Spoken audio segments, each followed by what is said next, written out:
How's it going, everybody? Welcome back to the Omniverse Comics Guide podcast. We are your Omniverse Comics Guide guys. It's me, Eric. That's my pal. Dave. Dave. It's been so long. It's been a couple weeks, dude. It's been like, I think the longest gap, it feels like. Yeah. It has been a few weeks, right? Do you like podcasting with me anymore? Are you avoiding me? Who are you? It's good to see you, buddy. It's good to reunite. Got a lot of things to talk about. Yeah, man. The OCG boys is back, yo. It's back. I forgot my headphones. We are back. It's been a couple weeks. Oh, no. There you are. Now everything's back to normal. My hat on backwards. Dave's headphones on. Lighting coming out of Dave's ass. It's fantastic. That's natural. Yes. So everybody that's with us watching on Twitch Live, we really appreciate you hanging out here with us. Welcome back to the Twitch Live. For all of our friends who usually join us, for those watching on YouTube, thank you for joining us on YouTube once again. If it's the first time, give us the rate and subscribe button. Thank you for hanging out with us. If you like everything to do with comics, reading orders, please visit omniversecomics.guide. All of our episodes located there. Dave's wonderful reading lists are there.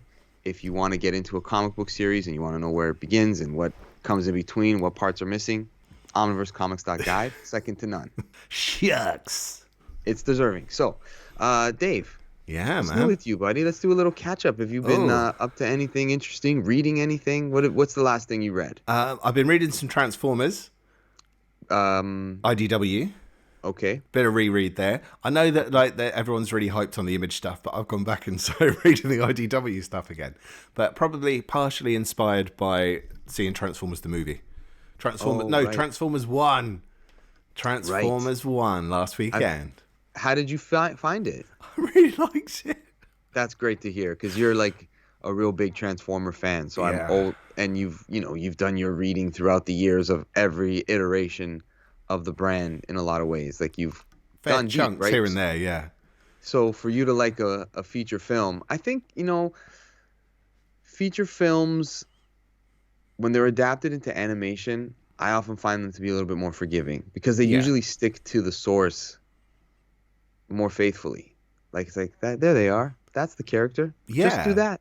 Well, that's the thing. They kind of pulled the right bits and enough of it to make it easy enough for kids to follow, because this is a chance to get a new generation in. So, and you've got to kind of give it its due for doing that, because otherwise it's always 40-year-old men into the whole thing. It's like, it's not about us anymore. My kids absolutely loved it.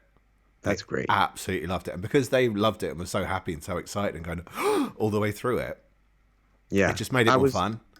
I was saying that today at my lunch table at work, where I was like, I'm not really a big fan of comic book adaptations being rated R.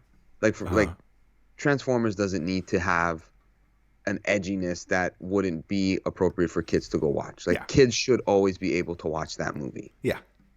That's how, because that's what keeps it alive. That's what's gotten it to here. It should be something that both adults and kids can enjoy, but they shouldn't be restricted. No, I don't like the adult stuff they did, or the more grown up stuff they did. I just thought it was mess.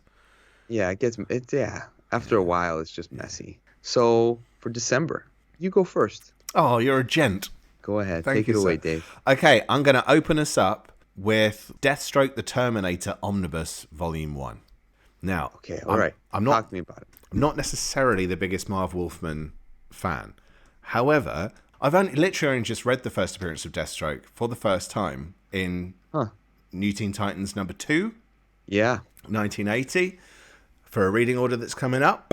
Not Teen Titans, though, as such, but stick with it. So this collects the 1991 Deathstroke series, issues 1 to 26, annual numbers 1 to 2, New Titans number 70, Superman 68, so some crossovers chucked in there, and Showcase 93, numbers 6 to 11. And I don't know what fascinates me about this character, although I think a part of the appeal of this book, to be honest with you, is probably about 26 pages of it, which will be the Mike Zeck covers. Wow, interesting. Because they look great. I'm not so much interested in this omnibus, but I do really like the character myself. Like, to second what you're saying, because the Christopher Priest Deathstroke from the Rebirth era was quite an interesting read. And he's a controversial character, especially because of that storyline in the 80s. That one. Yeah, that Was one. it Judas Contract? The Judas Contract. Very different time in the 80s for a lot of things, you know? Like when some things were fine. Somehow. Somehow. Like, huh? Does this got Comics Code Authority? We're okay with this? But the character is very interesting because there's just so many layers to him. Yeah. And you don't know whether you are kind of rooting for him. Not the controversial stuff, but just as a strategist, just as a person who gets the job done. Well, the interesting thing about his first appearance that I didn't know, I mean, I knew that his son was involved in it, but even then there's like, he's supposed to be the most dangerous killer, and yet he shows a human side immediately. Yeah. You know, so there's an interesting side to him. He's multifaceted. As a villain, like, that's not straight up villainy, is it? If you get like the biggest killer in the world, the most hardened assassin, what do you imagine them to be? Not like that.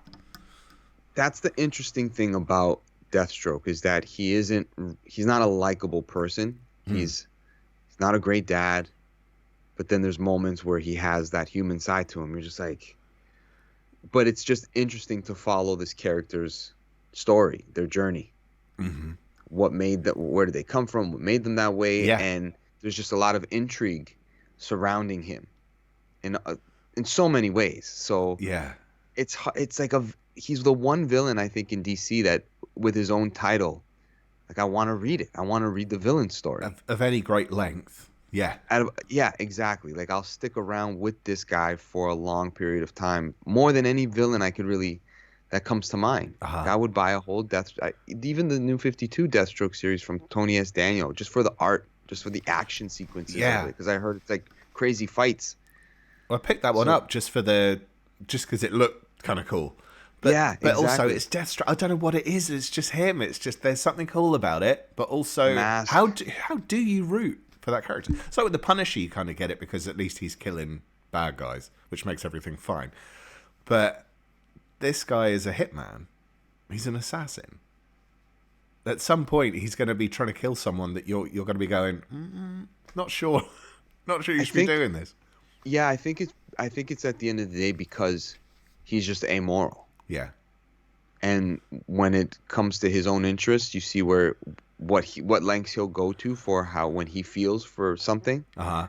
And maybe that's what draws. I don't know, but it's an interesting just the idea of why do people like this character so much? Because it's not like Deadpool, who's a spoof essentially of Deathstroke. Largely, even if Liefeld denies it, he is. Yeah. I don't think he ever denied it. He's denied there's any influence, even though he's called Wade Wilson and Deathstroke is Slade Wilson. He's No, not remotely influenced by that at all. Yeah, but Deathstroke, Deadpool, like, give me a break.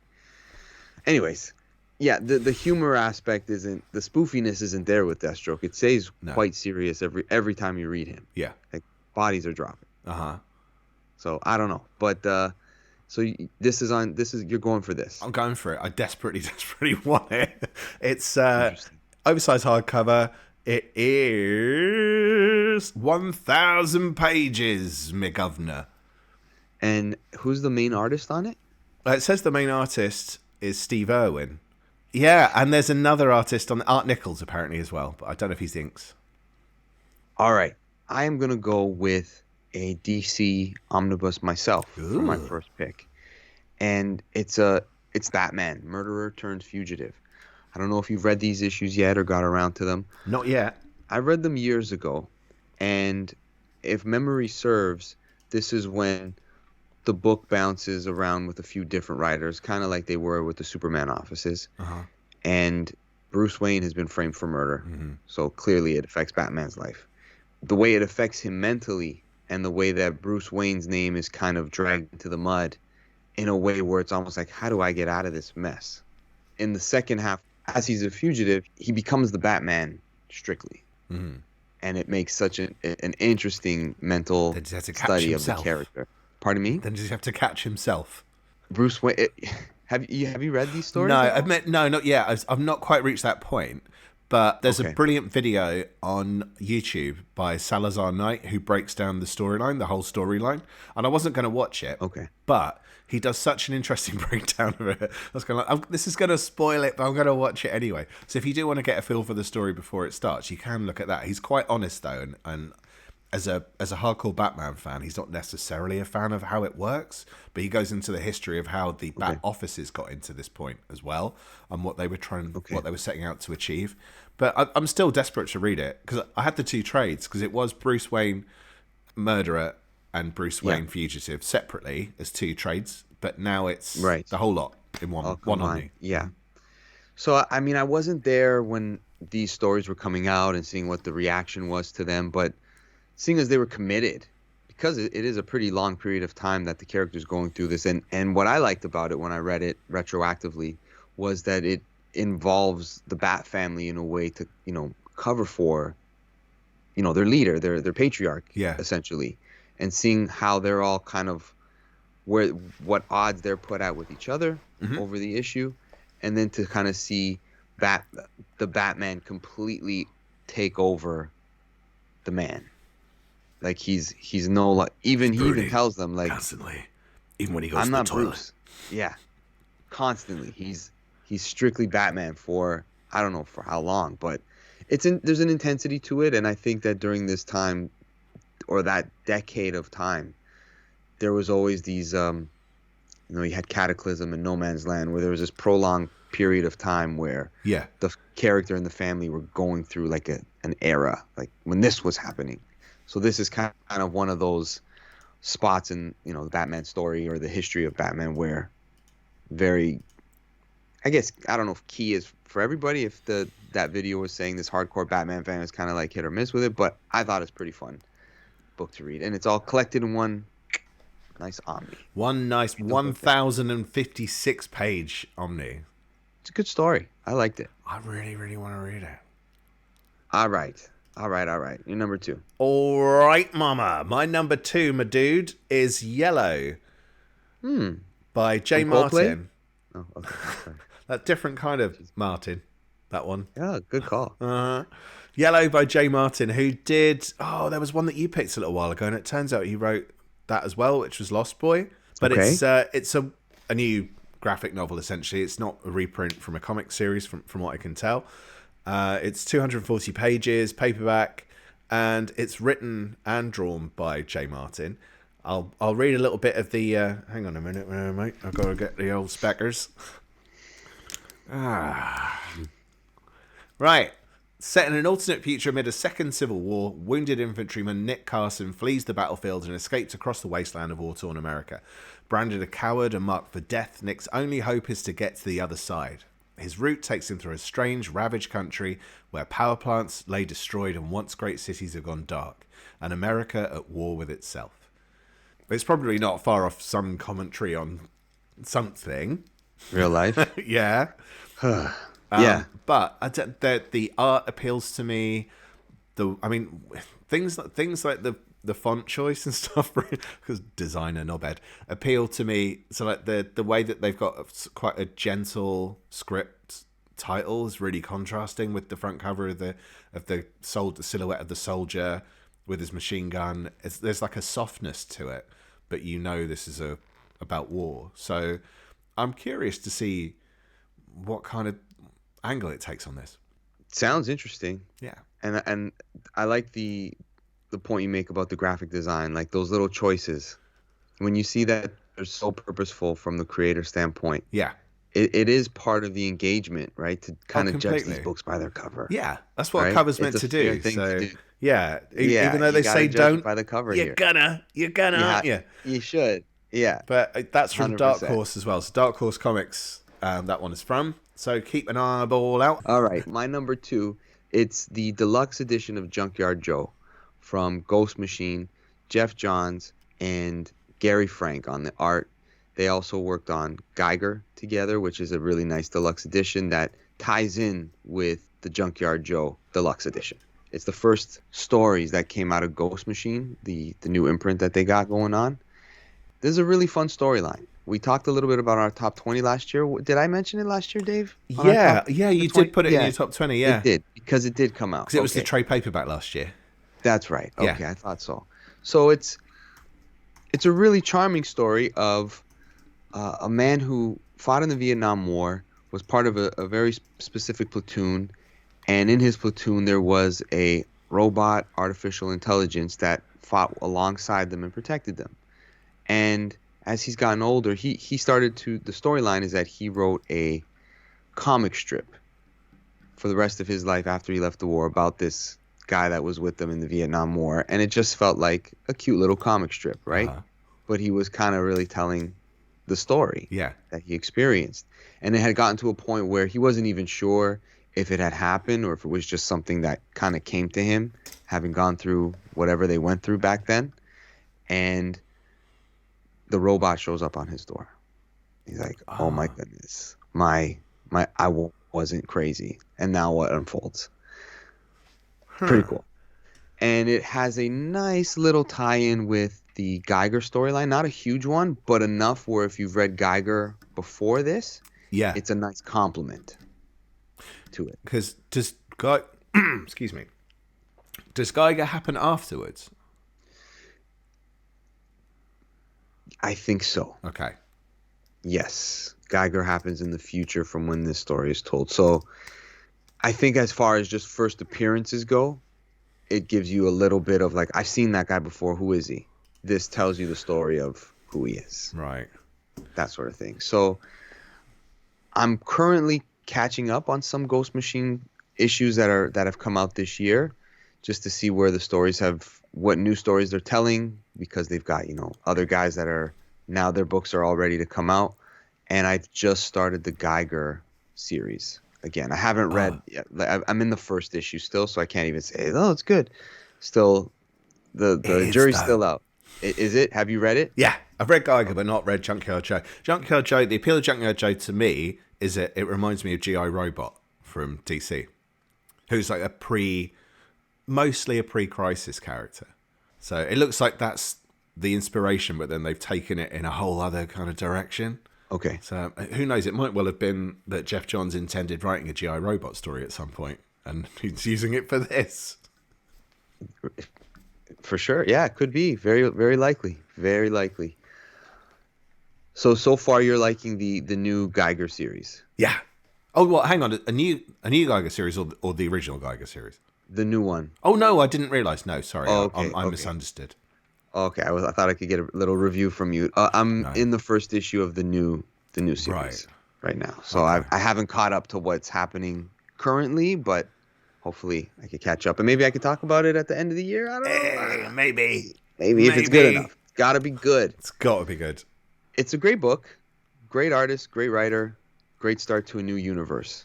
And number 3, Dave. Okay. Take it away. My number 3, I know nothing about. Again, that's 2 surprise shots. I have to make sure I pronounce this right, and I apologize in advance if I do not. It's Man's Best by Pornsak Pichetshote, who did The Good Asian. The art's by Jesse Lonergan, who did Miss Truesdale for Dark Horse. It looks like some kind of spiritual continuation of We Three, the Grant Morrison, Frank Quitely book. So it's about pets who are kind of cyborged up, but they're going into space in this one. Like I say, I haven't read it. It's from Boom Studios. It looks really sweet. Like, the art's really sweet. And I'm sold on it because I've got this... I don't normally like anthropomorphic characters. It really weirds me out. When animals talk to each other, I can kind of accept that. When they've got an animal head but a human body, it weirds me out. Oh, yeah, that weirds me out too. Yeah. Not a fan of that. But I will read you the synopsis.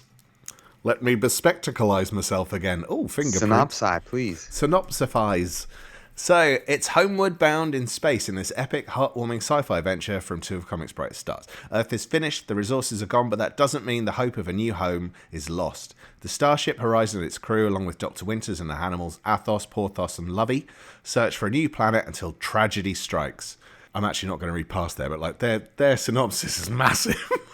Oh wow! So that's the whole story. Pretty much. I don't like reading a synopsis if I can help it. But the cover is so sweet. It's just, the tone is really nice. The art style is just really cool. There's kind of looseness to the art, but it's appears to be like there's a cat operating a cat-like robot suit, and all these animals with their little robotic parts off exploring space. And for some reason, this has just caught my attention. Maybe it's because it reminds me a bit of We 3, because I love We 3. Haven't read it, but Oh, it's really good. okay. Yeah. If you haven't, I would say read it. Read We 3. And when you have, there's this brilliant documentary, it's somewhere on YouTube as well, and it's about Frank Quitely, and he talks about making We 3 and All-Star Superman. And it's really good. Hey, you! Do you want to know what's new to the Omniverse? Tell me. Okay. There's Midnight Suns from 1992 to 1993, so that's your Ghost Rider, Morbius, Night Stalkers, including Blade, all in order. And also Creature Commandos characters in one reading order from 1980 to present. Events and crossovers. We've got Midnight Massacre, which is a Midnight Suns event. Creatures on the Loose, also from Marvel. Dark Crisis on Infinite Earths, all broken down, all in order, my dude. IDW, Damn. Infestation 2, which is the Cthulhu mythos clashing with stuff like Transformers, TMNT, and G.I. Joe and others. Podcast and video, we've got our top 10 DC New 52 era, which is doing nicely. Now we've got top 10 for Halloween 2024. Bit late, mate, but hey, no harm in it. Still some good recommendations. And finally, an interview with Word Burglar as Eric talks to him about his re-release of Replicable Skills, and they both reminisce about getting comics off the old spinner rack. Yeah, that was fun. That was He's a cool fun. dude. He is. Special features, Manga Spotlight, thanks to our good friend Raph. So if you're looking for some new manga to pick up, hop on that one. Finally, subscriber exclusives times duh. That's French for duh. We have the official handbook of the Marvel Universe, Book of the Dead, Where Are They Now, featuring Baron Blood. Also, What to Read Before Night Terrors. So it's all the stuff you need to read before the 2023 DC Comics event. Anything left in the news, commercials? No. Back to the countdown. My number 3, we're on 3. Shoot. I'm going to go with the team involved for Superman Kryptonite. Darwin Cook, Tim Sale, both unfortunately are no longer with us, but there was a series back in the mid-2000s. They did Batman Confidential, Superman Confidential that were out of continuity, but were able to tell stories that took place somewhere in the lives of these characters. And there was some stuff that was pretty good. In the Batman stories, there was one Joker. It was almost kind of like a Joker origin where people don't really mention it, but I liked it when I read it. But in this case, Superman Confidential, Darwin Cook and Tim Sale teamed up, did a 6-issue story with that Tim Sale sort of charm to the art. Even though he's not drawing it, you feel the Darwin Cook charm that comes from his art, that he kind of writes the story in a similar fashion. It's a nice little story. You're not bound to having read a bunch of other things. There's a Kryptonite rock that has a sentience to it and is being manipulated. But it feels very much more like, not that it looks like, but the feel is that Superman animated series type of world. The Metropolis and the way the characters are presented, it gives you that sort of vibe. So yeah, this would be nice to have in deluxe edition just for the creators themselves. Check that out. I've got it. I have it too. Yeah. You have a deluxe edition? Yeah. I loved it. This is, I think I gave it 5 stars. Yeah, this is a re-release. Uh-huh. And it's nice that it's back out there. Yeah, really nice. It's such a good book. Like I say, it's not necessarily in continuity, but it doesn't matter. No. Like it's just a really nice read. If you just want to read a one-off Superman story that could be an evergreen title that is just what it is, this is a nice one. It really is. Beauty. It's a beauty. So that's my number 3. Excellent. A nice little shout out to Choice, Darwin Cook and Tim Sale. Yeah, always worth giving a shout out to those two guys. And it's a nice, sorry Dave, it's a nice season to be reading it too. That's the other thing. It's like a comfort comic. Yeah. So my number 4 on this evening of the December's appropriate for Christmas. It's Valiant Hero Universe Origins Eternal Warrior. How's it appropriate for Christmas? It isn't, but it doesn't matter because there's killing in it and it's fun. So Eternal Warrior, we've talked about at length lately. He's one of three brothers in the Valiant universe, but he's the one that's essentially immortal. He's lived through every war and fought in every war you can possibly think of. All the big ones, all the greatest hits of war, he's been in them. This is about him coming back in the modern era, because he's been hiding out in a shack for a while, and this is what brings him back into the world, which essentially leads then into his appearances in Archer and Armstrong. So it came out afterwards, but it takes place before. But because this is a Valiant universe kind of chunker, it says it's 288 pages. I thought it was, normally they're much bigger than that. I mean, That's not too much of a page count. Not for really. Yeah. I don't think it was a super long series. No, well, it's eight issues. So the storyline that I've read is the first 4 issues. Then the next 4 issues lead into the 4001 event. Was it 4001? Yes. 4001 AD. Yeah. And then there's Eternal Warrior Days of Steel 1 to 3 and Eternal Warrior Awakening number 1. So it's not a huge number of comics, but it's good comics. It is. It was on my list. Was it? Yeah. No, but it's good that you mentioned it. And I just wanted one of us to give a shout out because it is good. It's really good. Instead of us talking about Valiant and it's hard to find, now they're back out where you can get a new copy of it and know what we're talking about. So yeah, exactly. And this one not being overly pricey, because the page counts on the others, I mean, they're still great value. Yes. But this might make people feel like, I'll try a thinner one and try this one. But even if, because it's not the soulless action stuff I was half expecting. There's an underlying dark sense of humor to the storyline I read. And the art's great. And the way they use time jumps in it is really, really clever. So it's a great, the first 4 issues is a great story arc, regardless of the rest of it. Yeah, no, it's good stuff. Nice shout, Dave. Good job. Thank you. I'm gonna kind of stick with the motif of an Eternal Warrior of some kind, and it's the Thor modern epic that's coming out from the J. Michael Straczynski era, Siege of Asgard. You would know. I don't think it does completely. Does this collect what would be in the omnibus? At least part of it. I'd have to look at. I'd have to hang on. While you're doing that, I'll look it up. So I have the 3 trades that came out. Those thin little trades. Put them together, but I always wanted it like in a nice hardcover because it's a really fun story, a Thor story. You got Olivier Coipel on artwork for a lot of it. It's nice that this is being released in a modern epic for people to pick up and read in a nice chunk without having to find bits and parts of the thing or an out of print omnibus if they want to read it, right? So I know that they recently released the omnibus that has this stuff as well as the Kieran Gillen era of Thor. Mm-hmm. And I think that might, appeal if you want a more extended storyline. But were you shaking your head at the Kieran Gillen part? Oh, God, I should have been. But I was just struggling to find this Thor book. But I've got away. Hang on. Carry on. This storyline itself is quite celebrated. And if you want to jump into a good era of Marvel Comics, like we often talk about, this is, I think, post-Civil War. There's a lot of things going on in the Marvel Universe that are consequential to all the Avengers. It's post-Secret Invasion. There you go, post-Secret Invasion. So there's so much meat on the bone of what's happening in the Marvel Universe at this time. And this is like a comeback for Thor, right? Because he's been presumed dead, or he has been dead for a certain amount of time leading up to this, because he wasn't, when he shows up in Civil War, spoilers, it isn't exactly who you think it is.